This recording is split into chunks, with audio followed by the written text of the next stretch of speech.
Hey guys, and welcome back to this channel. In this video I'll be showing you guys how you can change the color of the sky on your videos on CapCut PC. So go to cutout and enable chroma key, select the color picker and select the blue part.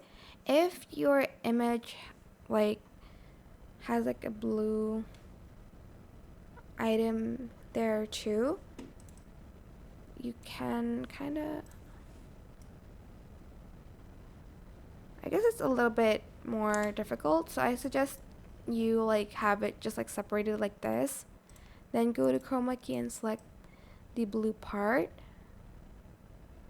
and as you can see, it's removed. I know this is a photo, but it does work with a video. Then you can add in another background if you like, another sky video like this one. And yeah, that is it. As you can see, the sky has changed.